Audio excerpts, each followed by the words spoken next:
ଆମେ ସବୁଦିନିଆ ଜୀବନରେ ଯେଉଁ ତାର ଦେଖୁ ତାହା ଦେଖିବାକୁ ବହୁତ ସାଧାରଣ ଲାଗେ ନୁହେଁ କି? କିନ୍ତୁ ଜାଣିଛନ୍ତି ଏହା ଭିତରେ ବହୁତ ବଡ଼ ବିଜ୍ଞାନ ଲୁଚି ରହିଛି। ତେବେ ଆଜି ଆମେ ଗୋଟିଏ ବହୁତ ମଜାଦାର ପ୍ରଶ୍ନର ଉତ୍ତର ଖୋଜିବା। କେଉଁ ତାର ବେଶୀ ଭଲ, ସଲିଡ୍ ନା ଷ୍ଟ୍ରାଣ୍ଡେଡ୍? ଚାଲନ୍ତୁ ଏହାର ଗଭୀରତାକୁ ଯିବା। ହଁ, ତେବେ ମୂଳ ପ୍ରଶ୍ନଟା ହେଉଛି ଏଇଆ, ଯଦି ଆମେ ଦୁଇଟା ତାର ନେବା, ଗୋଟେ ସଲିଡ୍ ଆଉ ଗୋଟେ ଷ୍ଟ୍ରାଣ୍ଡେଡ୍, ଆଉ ଦୁଇଟା ଯାକର ମୋଟେଇ ବି ସମାନ, ତାହେଲେ କେଉଁଟାରେ ଅଧିକ କରେଣ୍ଟ ଯାଇପାରିବ? ଭାବୁଥିବେ ଏହାର ଉତ୍ତର ସିଧାସଳଖ ହେବ, କିନ୍ତୁ ନା, ଏ କାହାଣୀରେ ଗୋଟେ ଟ୍ୱିଷ୍ଟ ଅଛି। ଠିକ୍ ଅଛି, ତେବେ ଆଗେ ବୁଝିନେବା ଏ ଦୁଇଟା ତାର ପ୍ରକୃତରେ କ'ଣ। ଦେଖନ୍ତୁ, ସଲିଡ୍ ତାର ହେଲା ଗୋଟିଏ ମୋଟା ଧାତୁର କୋର୍, ମାନେ ପୁରା ଗୋଟା। ଆଉ ଷ୍ଟ୍ରାଣ୍ଡେଡ୍ ତାର ହେଲା ବହୁତ ଗୁଡ଼ାଏ ପତଳା ପତଳା ତାରକୁ ଏକାଠି ମୋଡ଼ି ତିଆରି କରାଯାଇଥିବା ଗୋଟା ବଣ୍ଡଲ। ଦେଖିବାକୁ ତ ସାମାନ୍ୟ ଫରକ, କିନ୍ତୁ ଏଇ ଛୋଟ କଥାଟି ହିଁ ସବୁ କିଛି ବଦଳେଇ ଦିଏ। ତେବେ କିଏ ଜିତିବ ଏଇ ଲଢ଼େଇରେ? ଆଶ୍ଚର୍ଯ୍ୟର କଥା ହେଉଛି ଏହାର କୌଣସି ଗୋଟିଏ ଉତ୍ତର ନାହିଁ। ହଁ, ଏହା ପୂରାପୂରି ନିର୍ଭର କରେ ଆମେ କେଉଁ ପ୍ରକାରର କରେଣ୍ଟ ବ୍ୟବହାର କରୁଛେ, ଏସି ନା ଡିସି। ଆଉ ଏଇଠୁ ହିଁ ପ୍ରକୃତ କାହାଣୀ ଆରମ୍ଭ ହେଉଛି। ଚାଲନ୍ତୁ ପ୍ରଥମେ ଏସି କରେଣ୍ଟ କଥା ଦେଖିବା, ମାନେ ଅଲ୍ଟରନେଟିଂ କରେଣ୍ଟ। ଏଠି ଗୋଟେ ବହୁତ ଆଜବ ଜିନିଷ ଦେଖିବାକୁ ମିଳେ, ଯାହାକୁ କୁହାଯାଏ ସ୍କିନ୍ ଇଫେକ୍ଟ। ତେବେ ଏ ସ୍କିନ୍ ଇଫେକ୍ଟ ଜିନିଷଟା କ'ଣ? ସରଳ ଭାଷାରେ କହିଲେ, ଏସି କାରେଣ୍ଟ ଟିକେ ଅଜବ ପ୍ରକାରର। ସେ ତାରର ମଝିରେ ଯିବାକୁ ପସନ୍ଦ କରେନି। ସେ ସବୁବେଳେ ତାରର ବାହାର ପଟେ, ମାନେ ତାର ଚମଡ଼ା ବା ସ୍କିନ୍ ଦେଇ ଯିବାକୁ ଚେଷ୍ଟା କରେ। ଏଇଟା ହେଲା ତାର ଗୋଟେ ସ୍ୱଭାବ। ତେବେ ଗୋଟେ ସଲିଡ୍ ତାରରେ ଏହାର ପ୍ରଭାବ କ'ଣ ପଡ଼ିବ? ଭାବନ୍ତୁ ତ, ଯଦି ସବୁ କରେଣ୍ଟ ଖାଲି ବାହାରେ ବାହାରେ ଚାଲିଯାଏ, ତାହେଲେ ତାରର ପୁରା ମଝି ଅଂଶଟା କ'ଣ ହେବ? ସେଇଟା ପୁରା ବେକାର ହୋଇଯିବ, କୌଣସି କାମରେ ଲାଗିବନି। ଏହାକୁ ଆମେ କହିପାରିବା ଗୋଟେ ପ୍ରକାରର ଜାଗା ନଷ୍ଟ। ଆଉ ଏଇଠି ଆସୁଛି ଷ୍ଟ୍ରାଣ୍ଡେଡ୍ ତାରର ଯାଦୁ।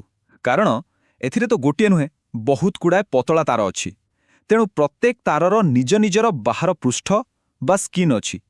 ଏମିତିରେ କ'ଣ ହୁଏ ନା, କରେଣ୍ଟକୁ ଯିବା ପାଇଁ ବହୁତ ଅଧିକ ଜାଗା ମିଳିଯାଏ। ତେବେ ଏସି କରେଣ୍ଟ ପାଇଁ କଥାଟା ପୁରା ସଫା। ଏଠି ଷ୍ଟ୍ରାଣ୍ଡେଡ୍ ତାର ହିଁ ଜିତେ, କାହିଁକିନା ଏହା ସ୍କିନ୍ ଇଫେକ୍ଟକୁ ଭଲ ଭାବରେ ସାମ୍ନା କରେ। ଅଧିକ ପୃଷ୍ଠ ଥିବାରୁ ବେଶୀ କରେଣ୍ଟ ଆରାମରେ ଯାଇପାରେ। ସିଧା କଥା। ଠିକ୍ ଅଛି, ଏବେ ଆସନ୍ତୁ କାହାଣୀର ଦ୍ୱିତୀୟ ଭାଗକୁ।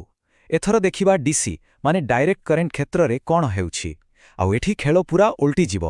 ଏଠି ଆମ ସାମ୍ନାକୁ ଆସିବ ଏକ ନୂଆ ସମସ୍ୟା, ଯାହାର ନାଁ ହେଉଛି ଏୟାର ଗ୍ୟାପ୍। ଦେଖନ୍ତୁ, ଡିସି କରେଣ୍ଟ ବହୁତ ସିଧା ସାଧା। ତା ପାଇଁ ସେ ସ୍କିନ୍ ଇଫେକ୍ଟ କିଛି ନାହିଁ।